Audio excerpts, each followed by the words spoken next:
that are sourced in a way that is not disenfranchising the people who are sourcing them. We talk about minerals that are used in the manufacture of electric vehicles and batteries. So how are they being sourced? Are they being sourced sustainably?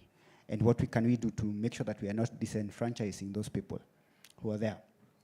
So when it comes to energy supply, we talked about access, reliability, about how are we able to ensure that people across the country are able to have this electricity. So we need to find a way that we are also, just to go back to the conversation that was there earlier, we do a lot of steaming, like steaming off the geothermal. So how can we ensure that we are not having so much input and so much loss? How can we make sure that we're tapping into this extra capacity? So that's another element of sustainability. I'm not going to touch on everything because it's a topic that we can talk about the whole day. Yes. But basically, I think the most important that's coming to the mind of many people is the end of life management of vehicles. So this vehicle is going to have a life. Usually for the internal combustion engines, you can, it's estimated at around 15 years. But now for the electric vehicles, it's about the battery life. How long is this battery going to survive? And after it's survived the useful life of the vehicle use, how do we now transition it to another use, like for example solar, or how do we eventually dispose of this battery? So these are questions that we are wrapping around our minds. And actually there is quite some initiatives going on globally in terms of how we can manage sustainably manage the waste that are coming from electrification. So let me stop at that so that I don't hog the mic too much. Okay. But yeah. Thank you. I see the way the panelists are looking at me. Vivian, I'm sure you have something to talk about on sustainability. I was thinking around sustainability in terms of the end users and why it's important for us to transition towards EVs and e-mobility. I was thinking around one of the streets, when you go to Haile Selassie, the stretch of Haile Selassie across town, and when you go to the area around Luthuli Avenue. So some few years back, a former governor tried to rehabilitate and transform the section around Luthuli Avenue to integrate NMT. They did a small tree plant. They planted a few trees, some green vegetation. They put in benches. And I think a few researchers conducted some air quality tests after that space had been transformed, and the difference was so huge. Luthuli Avenue, once the vehicles had been taken out, the air quality had improved. But when you look at Haile Selassie, which is where most of the upcountry transport, they flow into Haile Selassie as they go down to Mudhuru and they cut across the town. So the opportunity here for EVs and e-mobility, and why it's important for integrating e-mobility into a public transport space, is that it guarantees us, the public, safer, clean air, a clean and healthy environment. Public transport, I think the DG Namata was very clear in saying that we need to view public transport as a service and not a product. We need to see it as a public good that serves the interest of the users, the public. So, and to add on to what Amos said, looking at the life cycle of these batteries, how do we dispose of these batteries? If in my home I have a four-wheeler, the battery life has run out, what do I do with it? What's the policy around that? Do we know, are there battery collections, e-waste collection centers? How far spaced out are they? Are we aware? So there needs to be a lot of sensitization to the public. We need to develop and strengthen our policy and regulatory framework so that we have the structures that cover all issues for this, the cycle, the e-vehicle cycle, right from the importation to the operation and the disposal of the batteries. Vivian, on air quality, which Vivian has talked about, Amos mentioned that he's now working with KPMG, and you have a product or you have a project on, not Amos, David, sorry. David, you have a project on carbon emissions. Maybe you can talk to us about that for 1 second. No, the project that we're actually doing is on Nairobi Railway City, and the Nairobi Railway City it's a modernization project of the current infrastructure at railways, which is the old station.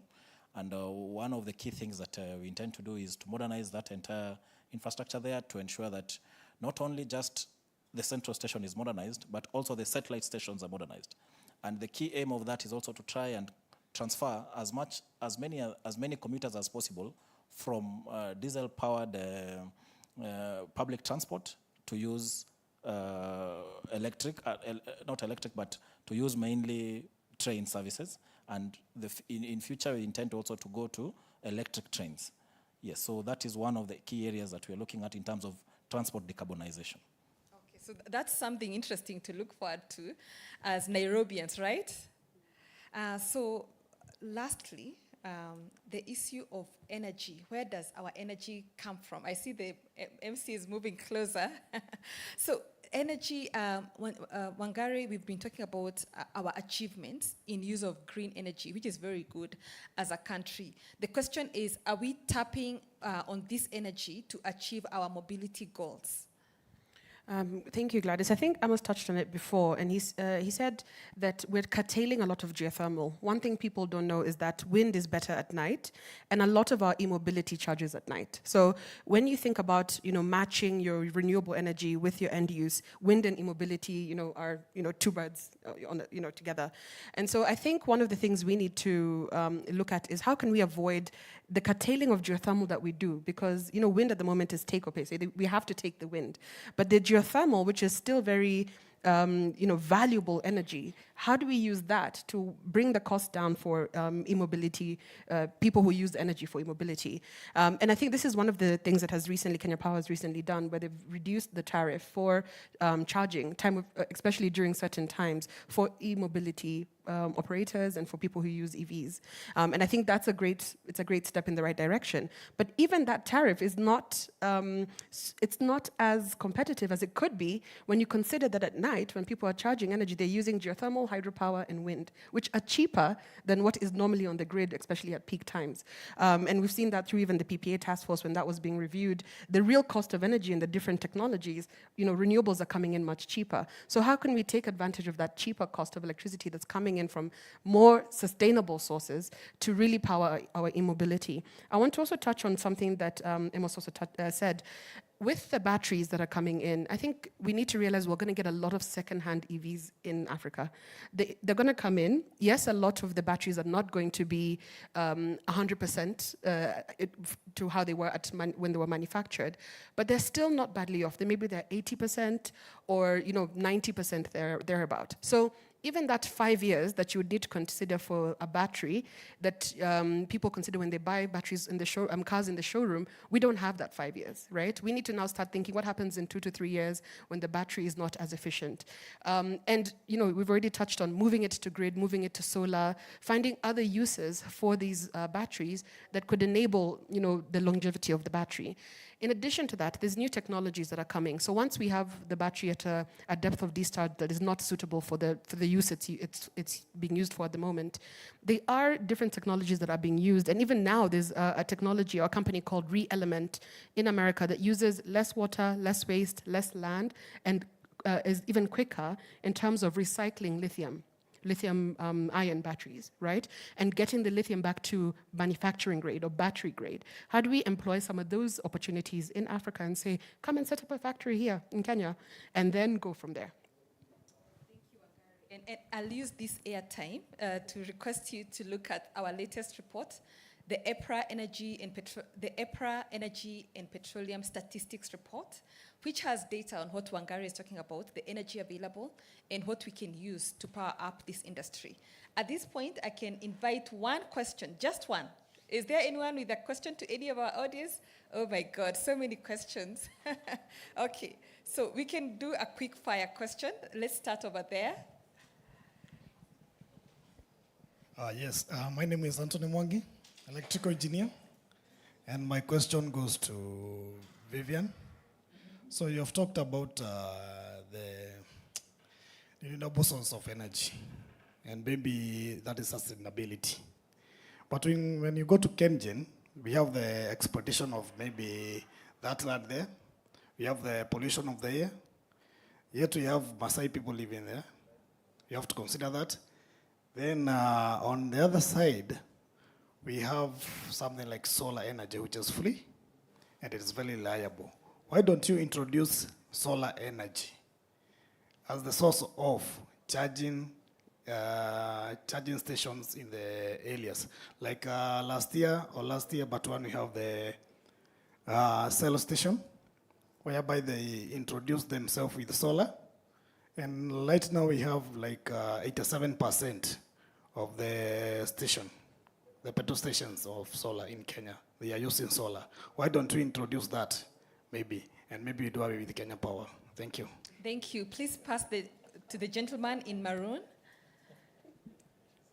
Yeah. Okay, so 2 more questions and we wrap up. So go ahead. Okay, my name is Abraham Soteno from Knight Energy. My question is, do you guys see Emobility being a tool to accelerate energy access in these remote areas, and even being a tool to also enable us having quality energy access? The reason I'm asking this at Knight Energy, we recently did a study in Turkana, try to understand transport demands in these areas. And one of the key issues that came up was energy access. So Emobility, can it be a tool to like accelerate energy access and quality energy access? Thank you. George? My name is George Theory. I work at Practical Action. So this is just a reflection and still maybe a post also to KPLC. So we've been supporting close to around 17 counties in development of their county energy plans. So even under, as you're aware, under the Energy Act of 2019, all the counties should be developing their CEPs, which will now form part of the Integrated National Energy Plan. So a point of concern is that even when you are doing least cost electrification planning for the counties, under the county energy planning, of the 17, I think say it's only like 2 or 3 which touched on e-mobility. So even that awareness at the ground is lacking for the counties, even as they plan on their energy transition. So as of now, the discussion is more based here in the city.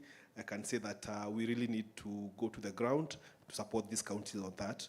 But I think also now to Kenya Power is that we really had some, I think you need to integrate better with the counties for that planning because also a lot of, we required a lot of the data to come up with the least cost electrification planning, but a lot of the data was lacking from your end, even in terms of transformer location, the grid, the medium voltage lines and all that. So I think it's upon you to cascade this message now to the counties and support the process of the county energy planning to adopt e-mobility. Thank you. Thank you. Only one last question by this lady. Hi, mine is not a question, but a comment. The Ministry of Road and Transport has a task force that is dedicated to developing the National Electric Mobility Policy, and we have a draft policy. And some of the key issues that have been mentioned today are under policy objective number 6. It's to scale up socio-economic measures to promote the adoption of EVs. And under that, policy statement number 12 touches on enhancing gender equality and social inclusion in e-mobility ecosystem. And we have policy measures covering targeted programs that incentivize women, youth, and PWDs, programs to employ them, targeted programs for creation of public awareness, fiscal and non-fiscal incentives to PWDs, youth, women, and children. And also, Dr. Adan talked about awareness in the rural areas. We have recently done public participation in 9 regions. That includes Garissa, Isiolo, Nyeri, Nakuru, Eldoret, and we went with a draft electric national policy there. We talked to them about it on the electric mobility. And when we had the launch of the draft some time back, the CS launched green number plates that will be rolled out once the policy is done, that provides for incentives. These are fiscal and non-fiscal, for free parking and advantages to people who are using electric mobility. Yeah, thank you. Thank you for the comment. It's well taken. So the panelists can help in responding to that.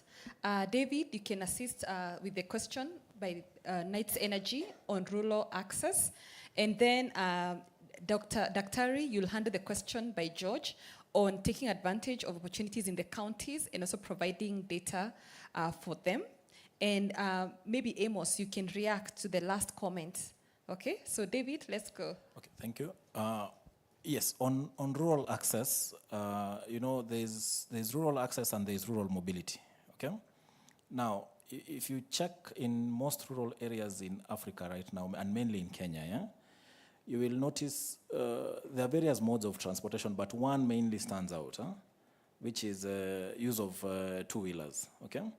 But again, if you also check well, and this is on a maybe rural area by rural area basis, you'll notice also there's a lot of movement in terms of public transportation, okay? So definitely you cannot electrify everything at once, but there are those which can be the quick wins. And we normally say the two-wheelers is a good quick win, and also the public transport sector is also a good quick win, because when it comes to the access and mobility, that is their main mode of mobility, and that is what is mainly used. For private vehicles, that one, it will take time, but it will come. Okay? Yeah, thank you. Thank you, David. The first question was a gentleman who is an electrical engineer, I understand. He asked how can KenGen and established institutions take advantage of these opportunities. Wangari, you can respond to that. Sorry, so can take advantage of? The e-mobility movement. Okay. Yeah. I think David and I were smiling because you said we need to find a way to get rid of KPLC or Kenya Power at a Kenya Power conference. But I think it's important that we bring all the stakeholders to the table, right? We can't say you want to get or do away with Kenya Power because they have a lot of the infrastructure, the grid infrastructure, a lot of the generation, and even the PPAs. They're the ones we do the PPAs with Kenya Power. So I think it's important to bring them to the table and say, how can we help fast track this transition? How can you be a part of it? I think KenGen is doing a fantastic job in terms of, even with the pilot project around the e-mobility space, you know, installing a charger in Naivasha and being able to see how that will work with different cars. I think they're charging 3 cars already that some of their staff use. So even the data around it is important. And the people who have the most data is Kenya Power in terms of use of electricity in the whole country. So if we can be able to work with Kenya Power to really enable that, and then spur private sector and, you know, the NGOs and different research and academia even to innovate around this opportunity, I think that's the way we should look at it, rather than saying we need to go completely around this body that has been here and, you know, do our own thing. I think that's not the right approach. Dr. Thank you very much. Maybe I will react to what my brother Deori has talked about in the 17 counties that they have gone through in terms of county electric energy plan. I think the data is there, and more so, Kenya Power holds a lot of data in terms of the infrastructure network and even potential infrastructures that are coming up. But when you go to the county level, and I know there you are talking about much marginalized counties over time, and especially those who are not at bar with the urban centers. And when you talk about this, Kenya Power might not able to afford to finance a development of a structure, and that's why we need the pillars in the energy sector at the state level.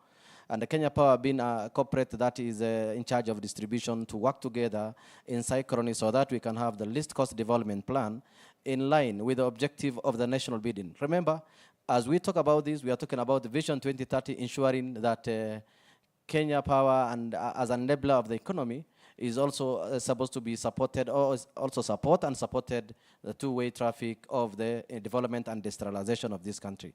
I think Sang is standing up there, but I think I can assure you, if you need data, you can go to Sang. He's in the right place in corporate communication. I will be able to give you all the data available in all the counties that you need to make decision out of the county energy plan. Thank you.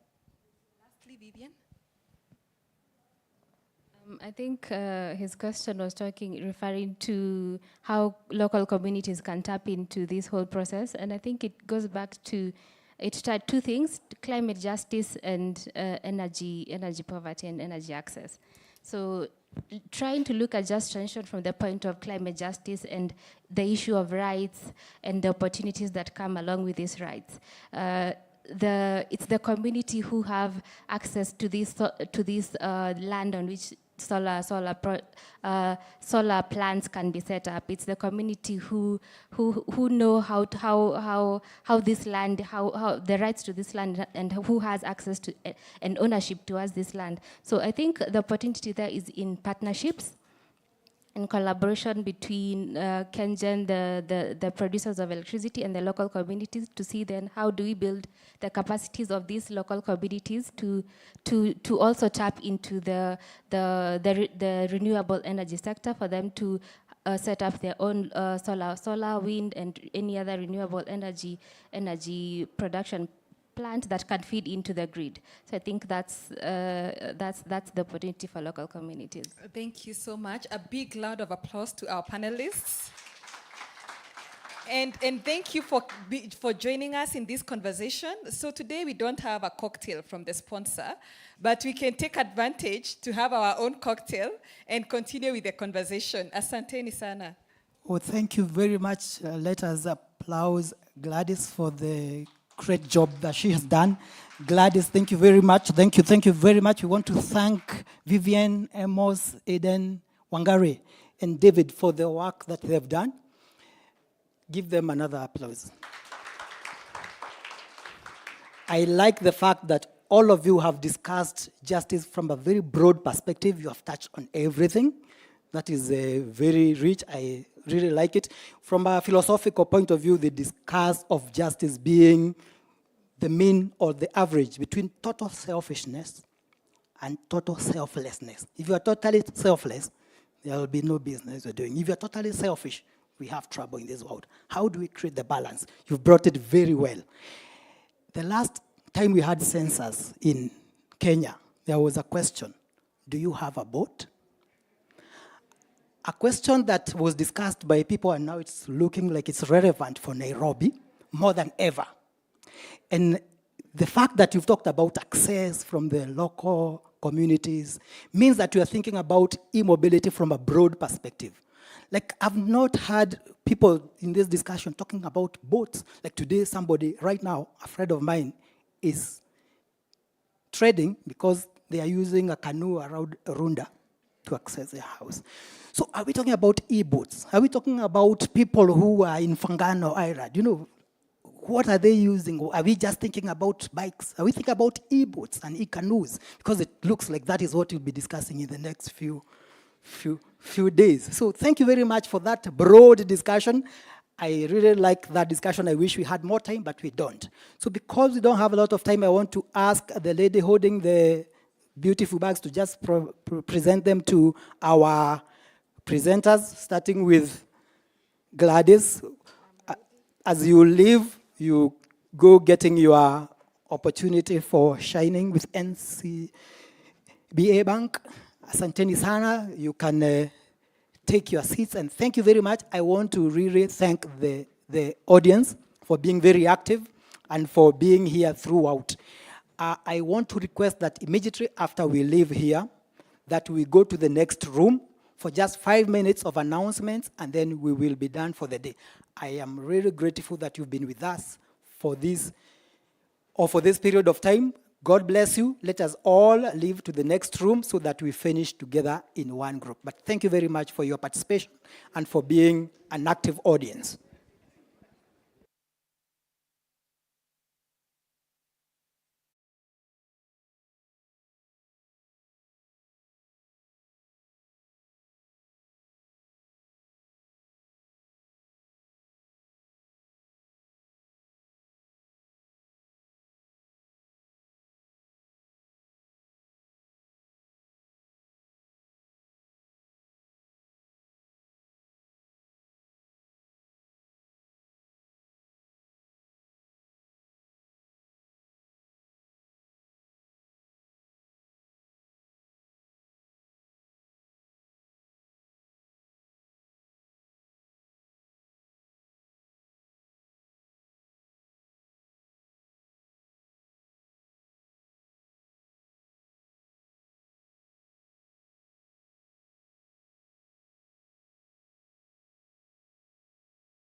In May 2019, Ampersand initiated an ambitious endeavor to lead Africa's e-mobility revolution by introducing the continent's first electric motorcycles onto the streets of Rwanda.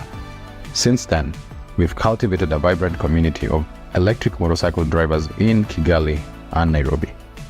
Our initiatives are transforming transportation, enhancing livelihoods, promoting environmental sustainability, and contributing to the establishment of a livable, low-carbon world. What initially commenced as a concept has now matured into a firmly established initiative, steadily advancing towards our objective. Ampersand has more than 2,500 motorcycles on the road today that collectively cover 1.4 million kilometers per week, conducting over 50,000 swaps through our 41 and growing smart station network, and saving our customers an average of $2 to $3 per day. The notable decrease in carbon emission equates to more than 6 tons per day. My name is Caroline Garariga. I've been an Ampersand rider for the past 1 year.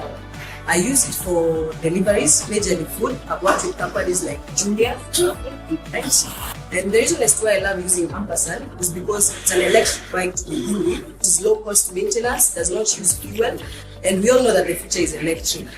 My experience has been smooth, there's no fatigue, the bike is comfortable, and I'm thankful for Ampersand.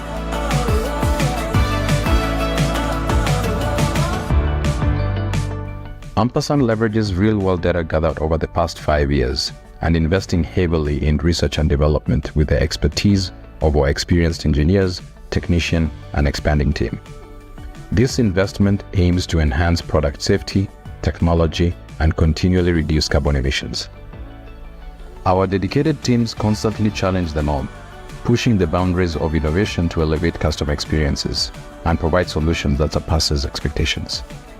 This collective effort has resulted in significant milestones in both product revolution and enhancement.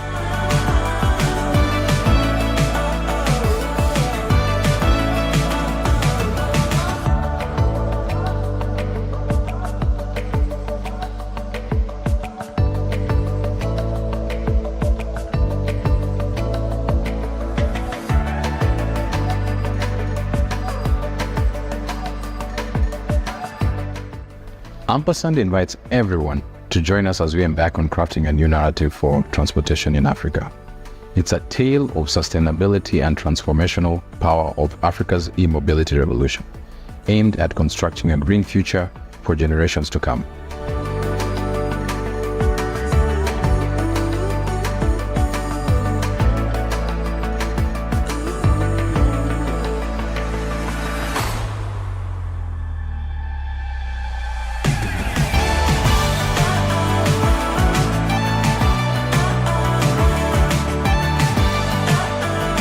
The time to act is now, for the future is electric.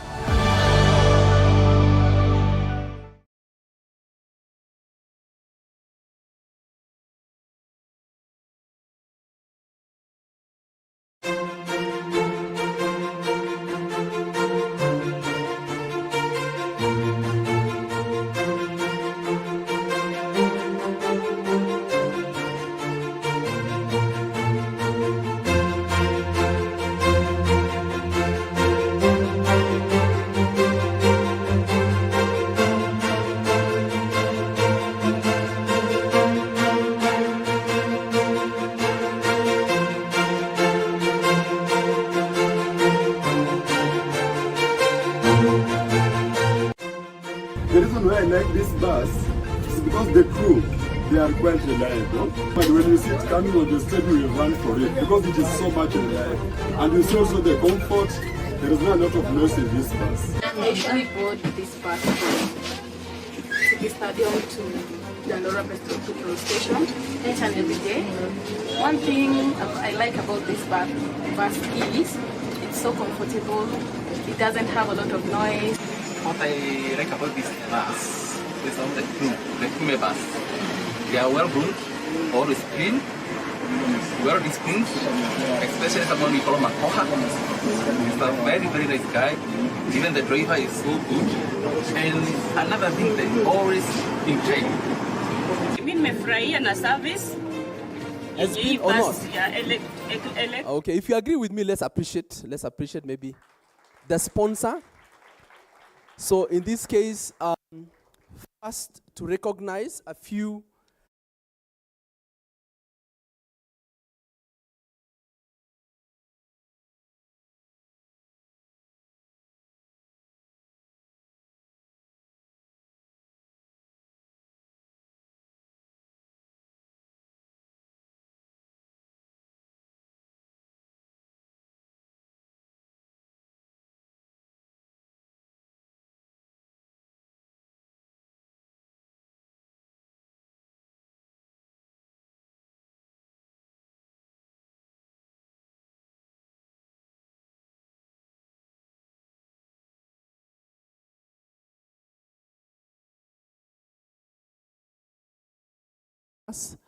from the onset, and that is from last year.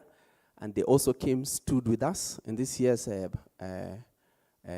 event, and also accommodated all the, most of the costs that you see associated to this event. And just for the numbers, last year we had 16 exhibitors. Today we had, or this week we had 35 exhibitors. Let's appreciate them. Last year we had a total of 520 attendees over the 2-day period. Today we had 857. Or this week over the 2-day period, that is yesterday and today, cumulatively, 857, so an average of around 420 something. Okay, so that is quite commendable. One more time, let's appreciate Kenya Power and GIZ for pulling this together. If you didn't know, there's a lot of work that has gone into it because of the confirmation or the basically putting up everything. It took place within a space of around 3 weeks to ensure that this gets going and to ensure that all of us also become participants in this. The other partner that we also want to, or other entities that we want to appreciate is NCBA Bank, being also, for the second year running, they've also supported us with the decent budget commitment. Let's appreciate, please, NCBA Bank. Thank you so much, sir, and appreciation to tell your CEO we appreciate. European Union Emobility Policy Task Force, the first time that they're attending this conference this year. They were not there last year. Of course, they were created quite recently. So they've also come in a very big way. United Nations Environmental Program also were active participants in this event. Then the WRI, by this I mean World Resource Institute, also were here. And then all the 35 exhibitors, very, very important stakeholders. Can we appreciate them, all of them, please? So I can't mention all your names, but you know yourselves. And the board and management of Kenya Power, some of them are still here. We have our board director, Ruth Mwiruri is here, and she's going to speak shortly. We also have other senior management team members who are here, including Engineer Charles Maura, who is in charge of the network management. They are here. Can you appreciate the KPLC leadership team? The KICC team, of course, they are the ones who are hosting us here at their venue. They also have done a splendid job. Our media partners, IMG, which is our PR agency, there's a lot of communication that has gone out insofar as the PR is concerned. And also digitally, if you go to our digital media platforms, you'll find that it's quite very, very engaging. We've had so many communication on that front. So IMG and Belva team, I'm also going to request them to come shortly to just appreciate them. The Kenya Power team that took a lead role, more so from the corporate communications department, and also from the customer experience team. I know, maybe can we just, if you don't mind, just for a minute, because some of you've been engaging them, but you don't know their names. Samuel, Gregory, please, if you can come very quickly to the front. This is Samuel. Samuel has been the focal point. Samuel Chege. He's been communicating to a lot of you. He is actually, his second name, I know Engineer Rosemary Oduoro was calling herself Engineer Rosemary Emobility Oduor. But indeed, the person who has been carrying it in terms of putting all this together, this has been the focal point. So this is Samuel Chege, Gregory Ngahu from the corporate communications team. Where is everybody else? They are all taking photos instead of coming. Samuel, this is Salome Kamau Nduta handling the administration side. This is Sandra, and this is Jean. Okay, so Sandra Kilot, Jean Karaoke, all are members of corporate communications team. Immaculate, who is handling PR and the media partnership. Everything you saw on NTV, everything that you saw on Business Daily, on the PR aspect. That's her. And this is Okova Kagia. She's been managing the exhibitors. All of you who are, she's the one who was sharing all those, the floor plans and ensuring that you are coming. So that is Okova. So you may not have, can you appreciate them, please? The other part of our team members who are not here, some are indisposed for one or two other reasons, but Ruth was also in charge of the panelists, coordinating, ensuring that there is harmony with all the panelists who are coming to do the discussions. So in our absence, can you appreciate her also? Yes, and the customer experience team, there is Irene at the back, and there is Susan Dolo and Sam. All of you, please, let's appreciate them also, and all the entire KPLC team. Thank you very much. I don't know what you can see. Thank you. We can take a photo later. All right. Okay. So maybe then, to just also, there are people who have been very patient. I take note of Mr. Jama. The front row, you realize the first 2 rows, there have been a lot of movements. People leaving, coming, going. But there are people who they have been rooted there. They've been, They have been nailed to their seats all these 2 days. And the first person I'm going to recognize is Mr. Jama from Apex Emobility. And he's also been quite active in the discussions. Let's appreciate him. And Engineer Charles Maura has also been a constant. He's been here. Also, thank you so much. That is our GM in charge of network management. So I just want to appreciate all of you. Now, GIZ, there is a very important person you don't know. He's just moving around in whatever. He was also in the panel. Yeah, but Herman Koba. Herman Koba, please, if you can stand. He's the one who was very optimistic. At a point, we thought we were going to postpone this event. But then he insisted that, look, we have to retain the dates as they are. He pushed it, and there were also changes on their side, leadership changes, but he ensured that everything fell into place. So Hermans, we appreciate you this evening. Thank you so much for supporting us. And so can you also appreciate yourself? Thank you so much for also coming and for your patience and bearing us with also all the mishaps that may have happened. Yeah, but to just announce that GIZ and Kenya Power are also coming back to support the 2025 e-mobility conference. It will be better. It will be far more robust than what you have seen in these first 2 episodes. So just, you can appreciate us. Kwani mtu akitoa pesa, unanyamaza tu. And any other partner that wants to now, I think now NCBA should now be able to, they have confidence.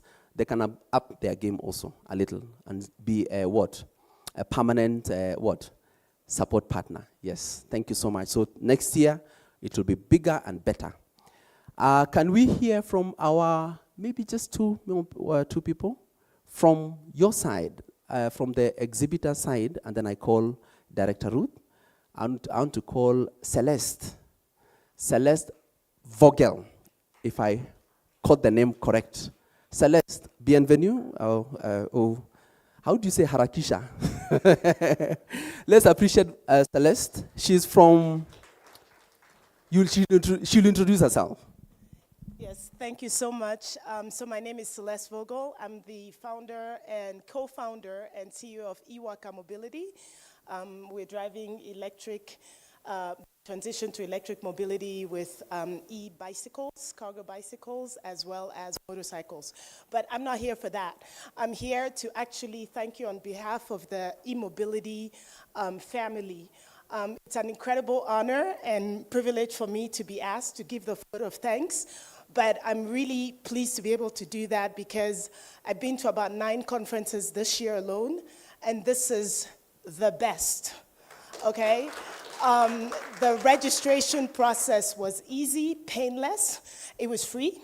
Not only was it free, we were able to set up in very nice booths. We've had so many visitors. We've actually made a couple of sales today, so thank you.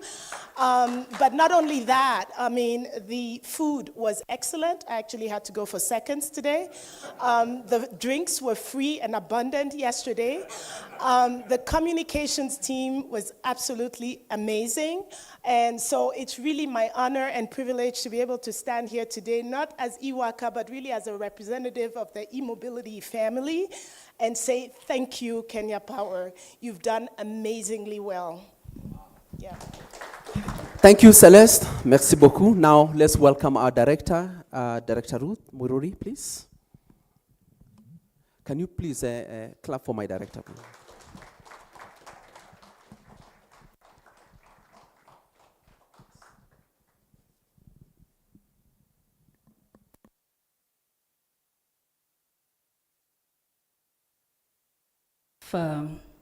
Of the Board of Directors, I'd like to thank you all very much for making this conference a reality. Our speakers, our panelists, delegates, all e-mobility players and exhibitors, we thank you. We thank you, our sponsors, GIZ and NCBA, the KPLC management team, and we'd like to also reiterate our commitment as KPLC board to continue to host this event.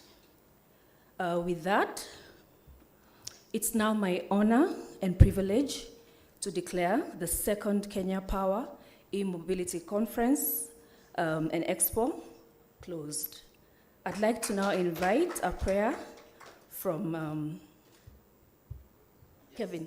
Yes. Can we be upstanding? We shall do the prayer. Thank you so much, Director Mururi. Let's be upstanding, and I'm going to request who? I'm going to choose the most holy-looking person from the congregation. So, and could I request Gladys from EPRA? Where is she? Gladys. Yes. Gladys, and then we do the national anthem, and then we're out of here.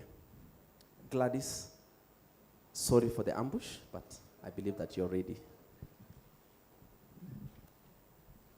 Good afternoon, everybody. I hope I'm not too short for this. Let me get on here. Thank you for the honors to do the closing prayer. Let's thank the Almighty for this day. Dear Lord, we come before you this afternoon, thanking you because we are closing a 2-day conference that has brought the industry together. We give thanks because we are all saying that the industry has grown, and it's all because of you. We pray that we pray for the industry. May we achieve greater success in this year, so that when we convene again next year or whenever your time allows, we can be grateful again and we can have testimonies. We thank you for Iwaka that has testified that they have won clients, and I believe it's the case for all the exhibitors. Their work is not in vain. The work of the Kenya Power is not in vain, and may you fulfill all the desires of everybody in this room. We pray this, trusting and believing in your name. Amen. Right. Thank you, Gladys. And can we remain upstanding as we do the national anthem? Then we depart from here.